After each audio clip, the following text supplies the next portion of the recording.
স্বাদের সঙ্গী চ্যানেলে আপনাদের সকলকে স্বাগত। আজকে আমি বানাবো ভেটকি মাছের তেল ভাজা। তো তার জন্য কি কি লাগছে দেখে নিন।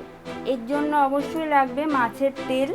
এখানে নিয়েছি পরিমাণ মতো নুন, হলুদ, কালো জিরে আর কাঁচা লঙ্কা দুটো, আর তার মধ্যে অবশ্যই সর্ষের তেল লাগছে। এবার কড়াই গরম করে ওর মধ্যে আমি পরিমাণ মতো সর্ষের তেল দিয়ে দিচ্ছি। কড়াইতে আমি পরিমাণ মতো সর্ষের তেল দিয়ে দিয়েছি। তেল আমার গরম হয়ে গেছে। এবার ওর মধ্যে আমি কালো জিরে দিয়ে দিলাম আর দুটো কাঁচা লঙ্কা দিয়ে দিলাম। এবার ওই তেলের মধ্যে আমি কুচনো পেঁয়াজ দিয়ে দিচ্ছি। পেঁয়াজটা আপনাদেরকে বলা হয়নি, তার জন্য ক্ষমা চেয়ে নিচ্ছি, ওটা আমার বলতে ভুল হয়েছিল। এবার ভালো করে হালকা করে পেঁয়াজটা ভেজে নেব।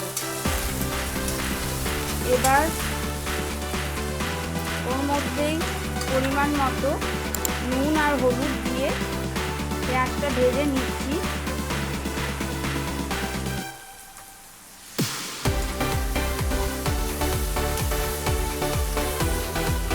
দেখুন আমার পেঁয়াজটা ভালো করে ভাজা হয়ে গেছে। এর মধ্যে আমি ধুয়ে রাখা মাছের তেলটা দিয়ে দিচ্ছি। মাছের তেল গরম ভাতের সাথে খেতে খুবই ভালো লাগে, আর এটি শরীরের পক্ষে খুবই উপকার। এটি চুলও ভালো রাখে আর হাড়কেও মজবুত করে। আপনারা খেয়ে দেখবেন। অনেকে এই তেল খেতে চায় না, কিন্তু এটি শরীরের পক্ষে খুবই উপকার। এবার আমি ভালো করে ভেজে নিচ্ছি, তারপর ফিরে আসছি। দেখুন বন্ধুরা, আমার মাছের তেল একদম রেডি হয়ে গেছে পরিবেশনের জন্য। এটি গরম ভাতের সাথে খেতে দুর্দান্ত লাগে। অবশ্যই একদিন এটা ট্রাই করবেন, আর এটি শরীরের পক্ষে খুবই উপকার। আবার কোনো দিন হাজির হয়ে যাব মাছের তেলের অন্য কোনো একটি রেসিপি নিয়ে।